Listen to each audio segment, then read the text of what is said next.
Hello po mga kababayan, kamusta po kayong lahat? And once again, welcome back to another episode of Simply Talkies Vlog, your underrated vlogger. So ang pag-uusapan po natin mga kababayan ay ang Pangulong BBM at ang inyong VP Sara Duterte tungkol po sa kanilang mga pahayag about sa maugong na impeachment daw kuno ng inyong VP Sara Duterte at ang relasyon ng Uniteam, no? At ganon din ang pahayag ng Pangulong Bongbong Marcos diyan po sa maugong na chinichismis ni Franz Castro na impeachment kay VP Sara Duterte ninyo. So bago po yan, i-flex po natin yung Haya Nature Resort. For more details, punta lang po kayo sa kanilang Facebook page.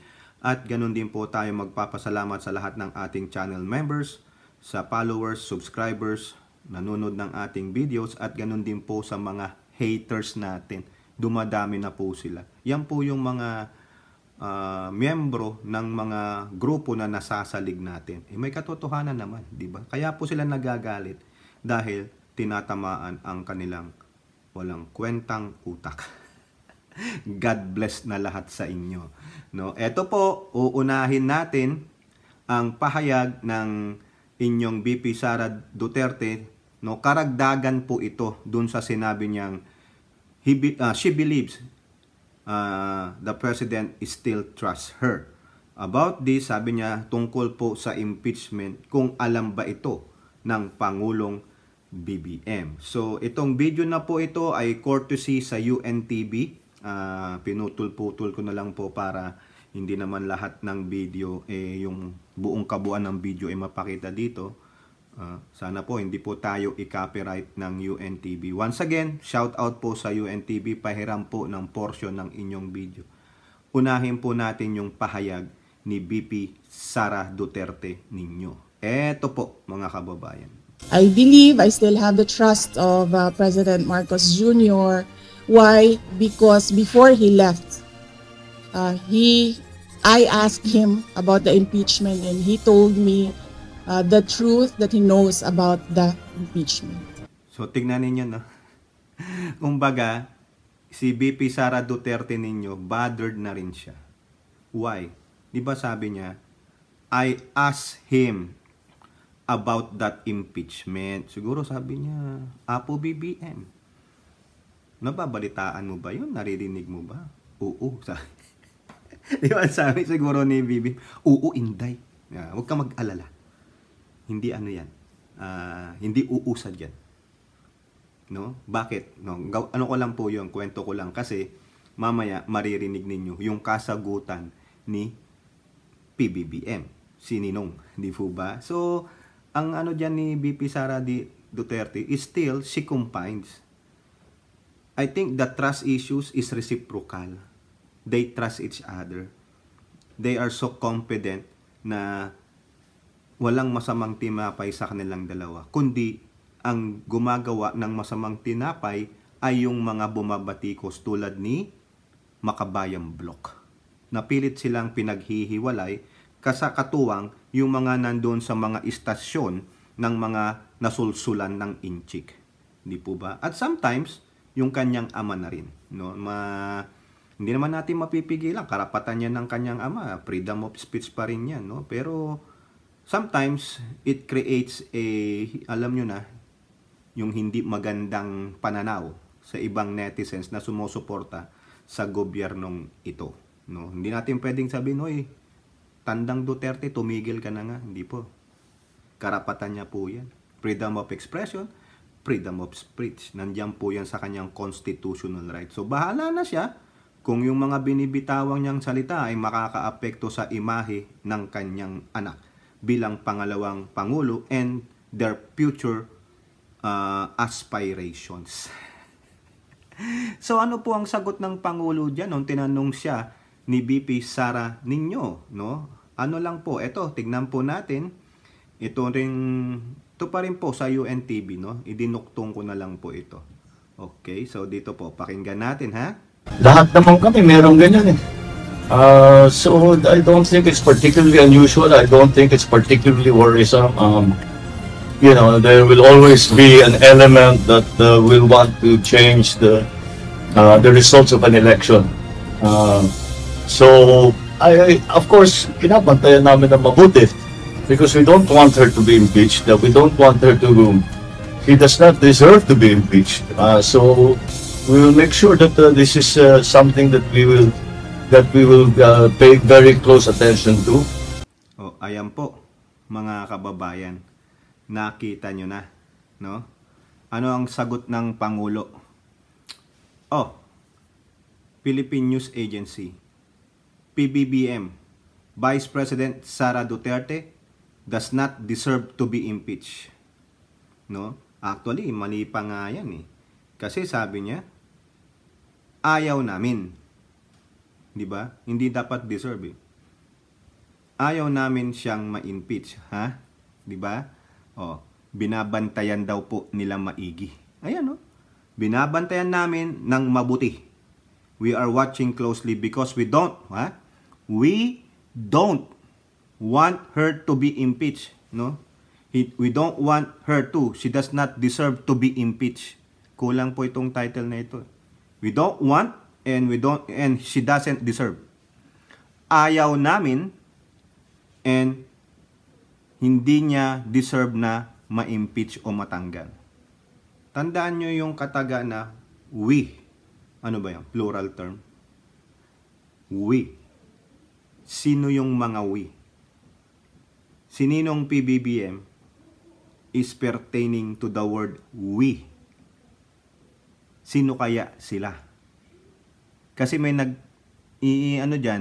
may nagtatanong since categorically, no? Sasabihin ko ng categorically, no? Ano po ba ibig sabihin ng categorically? Without a doubt. Walang pag-aalinlangan, walang kondisyon, kundi straightforward. Di po ba? Undoubtedly, sinabi ng Pangulo, we don't want her to be impeached. She doesn't deserve it. Lahat naman daw yan pinagdadaanan. Because what?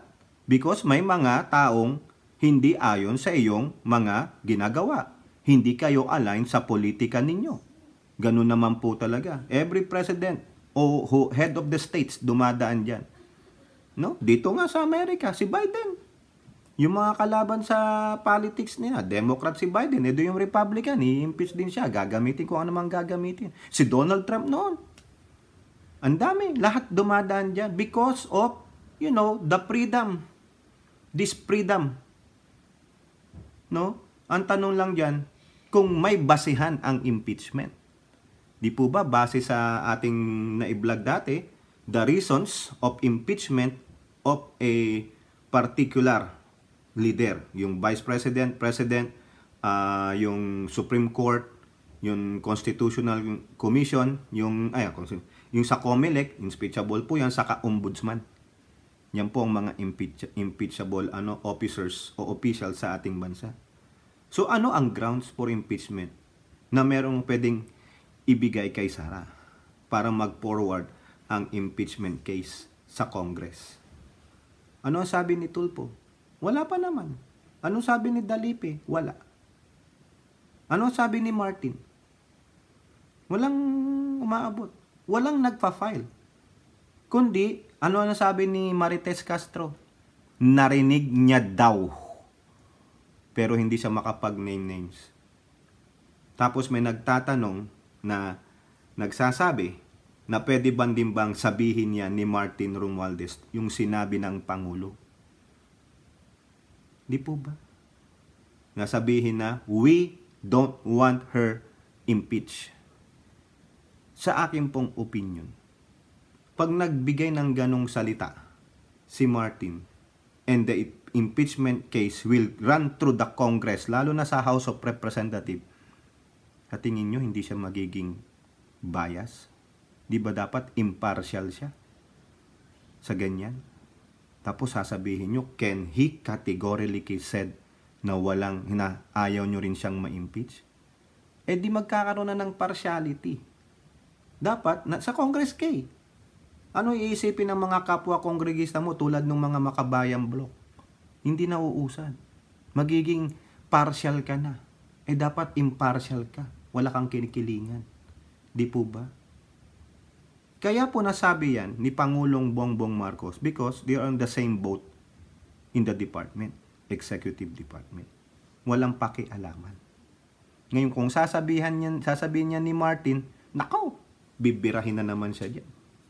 Pero anong sinabi ng Pangulo? Categorically, sasabihin ko na sa inyo, we don't want her to be impeached. Narinig nyo doon? Sa sinabi niya, during that press conference, diyan po sa Honolulu, Hawaii. Yung katabi niya si Garapil. No? Yung tao niya walang silbi. hindi nila magamit yung media literacy nila para labanan ng mga fake news. Di po ba? Sarap-sarap buhay niya doon, no? Nakapag-US trip siya, di ba? Ulitin ko lang. PBBM, the unbothered President Arninong, no? Categorically said, we don't want her to be impeached. She doesn't deserve to be impeached. So, we will make sure that this is something that we will pay very close attention to. Binabantayan nila mabuti. Bakit? Kasi meron at merong grupo dyan na gagawa niyan. Inaantay lang nila ang opportunidad na yan. Ano yung inaantay nilang opportunity? Yung sinasabi ko sa previous vlog ko sa inyo, one of them is this, yung final na petisyon ng grupo ni Barry Gutierrez, the former spokesperson of your former VP Lenlen Robredo sa Supreme Court, na gusto nilang magbigay, no, ng desisyon ang Supreme Court kung legal or illegal yung ginawa daw na transfer ng OP budget papuntang OBP noong 2022. Remember, nanghingi si Sara ng 200 something, no, how many millions, pero ang binigay ng OP through their contingency plan approved by DBM, 225 million, at ang naging secret fund o confidential fund ni OBP is 125. Lumabas yun. So, most of these mga makakaliwang grupo, yung mga laging may dissenting opinion, bawal daw yun. Transfer yun. Kasi you cannot do that, sabi nila. It's constitutional violation yan. So, they want the Supreme Court to comment on that one, to decide. Pag yun, mga kababayan, sinabi ng Supreme Court, sila nag-decide, that's the highest court of the land, wala na yun. Kung sinabing final na yun, decision na yun. Yun ang gagamitin nitong mga grupong ito to file an impeachment case. Bakit sinabi ni BBM na babantayan? Hindi lang naman si OBP o si BP ang mai-impeach dyan. Kasama ang presidente. Kasi Office of the President ang nag-transfer ng pera, which is illegal sa Constitution. Ano bang reason para ma-impeach itong presidente at vice presidente, ang mga nasa COMELEC, sa Ombudsman, or sa Supreme Court? Diba? Yung mga hurado. 1. Violation of the 1987 Constitution. Ang sinasabi lang transfer of funds from different department to another department is illegal because tapos na yan . Magkakaroon lang ng transfer dyan kung nandun ka pa sa budget hearing or may amendments ang Kongreso. Correct me if I'm wrong. So, ang violation mo is the 1987 Constitution. Yun ang inaantay nila. Kaya binabantayan po. Kaya nga sabi ni BBN, binabantayan namin ng mabuti. Di ba? Yan na lang. Yan na lang isang paragraph na yan. Diyan tayo magko-concentrate. Sila rin nagbabantay. Kung binabantayan ni BP, binabantayan rin ni Presidente. Naantay nila yung desisyon ng Supreme Court. Diba? Pero ang sabi naman ng DBM, that's legal. So palagay nyo ba, gagawin nyo ng OP yung sa contingency plan? Andun si Lucas Bersamin . Alam niya yan. Di po ba? Ano pa ba ang hindi alam ni Lucas Bersamin na pwedeng hindi malalam na pwedeng alam nung mga na current sitting judges sa Supreme Court? How many years naging Supreme Court Justice ang Lucas Bersamin? Di po ba? Ako ganun lang kasi ako gusto ko talaga hindi maano tong mga to. Gusto ko sila pa rin. Kasi silang nagtatrabaho, no? Marami sa inyo ayaw kay BP, so be it, no? Pero pinagkakatiwalaan siya ng PBBM ko eh. Di ba? Si Nong PBBM. Di hangga't pinagkakatiwalaan siya ng presidente, di tulungan na lang natin. No? At yung sinasabi nilang bitak sa Uniteam, eto po, may nagtanong din po niyan. Tinanong pa rin sila. Na meron daw po bang lamat na ang Uniteam? Eto po. Anuhin na lang natin dito. Okay? Pakinggan natin. UNTV pa rin po. Shout out sa UNTV po, no? Samantala, hindi rin naniniwala si PBBM na may lamat o crack na ang Uniteam Coalition. I don't think so. I don't think so. Mas tumitibay nga eh. Dumadami yung pumupunta sa lakas, dumadami yung pumupunta sa PFP. We are consolidating the Uniteam. It's actually become bigger and stronger than it was before. So, ayan, wishful thinking. These are the same people that talk about impeachment. They are also the same people that, wala na, nagbaklas-baklas na yung Uniteam. Totoo yun. Tignan na lang ninyo mga political developments in the past few months. So, yan po, mga kababayan, ang sagot ni Nong PBBM. Na meron na bang lamat, watak-watak na ba ang Uniteam? Anong sabi niya? Very calm. Very cool. I don't think so. Di ba? Simple lang. I don't think so. Kung ako doon kay PBBM, kay Nong. Ganitong tamang sagot dyan, Nong. I don't think so. So better shut up.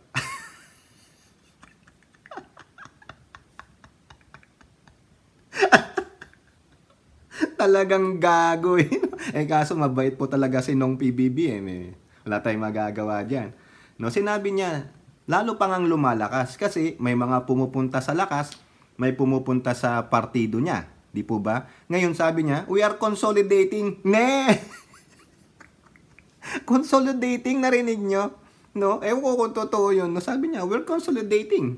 Yung lakas, saka yung partido niya, di ruling party, napakalakas nun. Di po ba? O malay nyo, si Sara, baka sa mga darating na panahon, lilipat yan sa partido ni Nong PBBM. Di po ba? So wala. At yung daw nagbabalita ng ganun, di ba si Castro, yung sinabi niya, nagkaroon na ng crack. Kasi yun ang purpose nila to crack it. Para po magkaroon na ng division, magkahiwalay, humina. Kasi kaya po natalo yung mga makakaliwang grupo na yan, sila Lenlen, yung mga ganon, 'di ba? Si Peng ang kulay ng kanilang otak. Dahil nga po yung kanilang kryptonite ay itong Uniteam. 'Di ba? Talo sila. Kahit na ano pang lakas nila, may kryptonite kami, si PBBM at si Sara Duterte. Kaya gusto nilang basagin yung Uniteam, mawala ang power yung kryptonite para po manumbalik sila. Kayo ba, papayag kayo doon? No? Patunayan nyo muna kayong mga dilaw na kaya nyong pamunuan ng bansa. Hindi tulad nung mga previous leaders ninyo na ano ang inatupag? Ang partido. Ang kapakanan ng partido, hindi kapakanan ng bansa. Di po ba? Ano sabi ni PBBM? I don't think so. So you better shut up, bitches. Di ba? Sila rin yung mga grupo na nagsasabing impeach. Yan, pare-pareho sila. Tignan nyo yung ugali nila. Imbis na for the nation building, tulad nung nasa kabilang kubol na mga naudyukan ng inchik, no? Wala. Sila ang nation divider. Yun. Ayaw nila talagang umusad ang bansang Pilipinas. No. Maski na ang Pilipinas na lang ang naiiwan sa pagprogreso, ayaw pa rin nila. Kumbaga, ang gusto nilang technology, nandun ka sa 1950s. No? Ang technology ng karamihang bansa, nandoon na sa 2030s. Tayo sa 1950s pa. Ganun po. Tignan nyo po si Castro. Diba? Nagkaroon tayo ng 1-2-3 nuclear agreement. No? Sa United States. Napakabilis niyan, sabi ng Pangulong PBBM. Pero ang sabi ni Castro, hindi daw. Gagawin tayong guinea pig dyan sa nuclear experiment. Gago ka pala eh. Mag-research ka. Ako po, ni-research ko yan, yung micronuclear reactors. Matagal na po yan na ginagamit ng ibang bansa. Diba? Nakakapag-provide ng immediate, yung electric, no? Hindi tulad ng napakalaking conventional na mga nuclear power plant. Movable po yan eh. Kung pwede nga plug and play na yan eh. Di po ba? Ayaw nyo ba nun? Kaya ko lang po nasabi yan dahil parang itong mga progressive group na ito, makakaliwang grupo na ito, ayaw nilang umunlad ang Pilipinas. Di ba? Ano gusto ninyo? Lagi na lang makita nyo may nakaganon, may naghihirap na Pilipino, brown out dito, pagbaha doon. Wala na eh. Wala eh. Pero sila, i-lifestyle check ninyo. Tignan nyo. Baka nga meron pang mga generators yan eh. May mga solar pa yan sa bahay nila. Di aircon. O tapos paglabas ng bahay, hindi ganito, ayoko na ganyan. Putik na yan, di po ba? O, makita nyo talaga na mga salaula. Kaya tama si Pangulong PBBM, Sinong, no? Sabi niya, these are the same group na nagpapakalat ng impeachment. Ayaw niya lang tukuyin. Pero ako tutukuyin ko. Makabayan Block? Wala akong pakialam. Di po ba? O, saka doon po sa mga nagsasabing magkanong binayad sa akin, sampalin mo na lang sarili mo.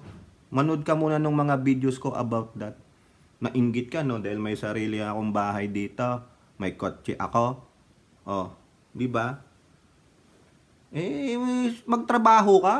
Hindi man ako binabayaran itong mga to. Dalawang klase ang bayaran dito. Yung nagpapabayad ka ng prinsipyo, yung isa naman, ikaw ay binabayaran ni YouTube. Karapatan po naming mga vlogger yun sa YouTube. Dahil binigyan ka ng privilege ni YouTube na monetize. O therefore, kung may nag-add sa'yo, babayaran ka nila. Trabaho mo eh. O, ito, hobby. Tanga-tanga yun, kaya ikaw na nagko-comment dyan na magkano daw binayad sa akin. Nagtatanong, o nag-aakusa, hindi tanong eh. No? Maganda ganito gawin ninyo. No, kayong mga nag-aakuso dyan ng mga bayad si Tokis, yung baser ko. Kayo-kayo lang yan, kilala ko na kayo eh. Kayo-kayo lang yan, nagbabago lang kayo ng mga handle. Anong akala nyo sa akin? Gago? Pare-pareho lang kayo. Mga lusawang utak, gawin ninyo. No? Para maganda yung inyong akusasyon. I-research nyo. I-lifestyle check nyo ako dito sa Amerika. Magkano ba? Tingnan nga natin yung W2 nitong si Tokis. Gaano kaya kalaki kinikita nila, no? Baka mabigla kayo. Baka sabihin nyo, putik, ganito pala kita nito eh. Di ba? Ganon. Kung may nakita kayong pumasok na cheque ni PBBM sa akin o ni Lisa, ayun, sasabihin ito, pruweba, bayad pala tong Tokis nito nila Martin, nila PBBM at Lisa. Ay, nako. Pag nakakita kayo ng ganyan, mag-quit na ako mag-vlog. Hamunan na lang tayo. Pakita nyo yung ebidensya nyo na nakatanggap ako ng pera sa politiko. Yan. Lagi ko nga sinasabi dito eh. Titigil ko to. O kikisas ako sa politiko kung meron silang $1 trillion or euros na ibabayad sa akin. Ayan. Euros and dollars lang. No other currency. Ay ako ng peso, maliit yan eh. Pwede nga euros eh, o pounds. Malaki ang mga palit nun. Mas malaki pa sa dolyar. I-research nyo. O kaya yung pera ng Brunei, mas malaki ang palit. Kung meron kayong 1 trillion kung ano man yung pera ng Brunei, pag kinumbert nyo sa peso, yan, ganyan. Pero yung mga ganun-ganun nyo, i-comment nyo, bayaran, tapos wala sa topic. Ibig sabihin, wala kayo nito. Wala kayo nito. Laking utak. Ang utak ninyo, utak kuto. Kailangan pang tignan sa microscope yung utak ninyo para malaman kung talagang may utak kayo. O kung meron man kayong utak, baka ang laman niyan ay ano? Kwarta. Oo, halata, di ba? Ganun ang punto. Kwarta means CIF. Ayun yun, sila yun. O yan lang po, no? At least itong ating rockstar Ninong PBBM ay nagsalita po tungkol sa impeachment ni Sara Duterte. Alam niya po yan kasi yan po ang sinabi ng inyong VP Sara Duterte. And anong sagot ng Pangulo? We. The word we. Marami sila. Malay ninyo. Yung tinatanong nyo kung pwedeng sabihin din niya ni Martin, nandun siya. But he doesn't wanna say it publicly kasi magkakaroon ng partiality. Remember, he's in the legislative. He's not on the executive department. Maybe he shared the same sentiments with the president. We don't want her to be impeached. She doesn't deserve to be impeached. At walang basihan pa para ma-impeach siya. Antayin natin, di po ba? And they are watching it closely. They or we. Tandaan niyo yung we. It's not a singular form. It's a plural form. Marami sila. Ibig sabihin, marami pa rin ang sumusuporta sa inyong BP. At marami rin na sa inyo ang kumakalas na sa inyong BP. Sa akin po, as long as she have the trust and confidence of my president, the unbothered PBBM, my ninong. Ako na po nagsabi na, hindi po si PBBM, hindi po si Madam Lisa, no? Inaari ko na, ninong ko na, sige na nung, yung ano ko ha, yung Hawaiian chocolate ko, nung Martin, yung chocolate ko sa San Francisco, baka makapunta ako ng San Francisco, no? Sabi ko naman sa inyo, ang sarap ng pagkain dyan sa pier. No, yung mga nakapunta na po dyan sa San Francisco, dyan sa pier, no, hindi lang sa Pier 49, yung kahabaan ng buong pier na yan, ang haba po niyan eh. I think, no, correct me if I'm wrong, it is a mile. 1 mile po ang haba niyan. Malaking pier yan eh. Ang sarap po dyan ng ano, yung soup, yung ilalagay sa tinapay. Putik, baka maubos po pati yung tinapay eh. No? Kaso hindi naman ako makakain ngayon ng marami, no? On the diet tayo. No, control na po tayo. Pero ang sarap po. Wala pong restaurant na itatapon dyan. Pati ice cream truck, ang sarap. Na-experience ko po yung masarap, no? O kayo po, mga kababayan, remember, PBBM doesn't want his BP to be impeached. They don't want her to be impeached. She doesn't deserve to be impeached. Okay? Comment down below and don't forget to like and share. Hope to see you on our next videos. Bye-bye. God bless.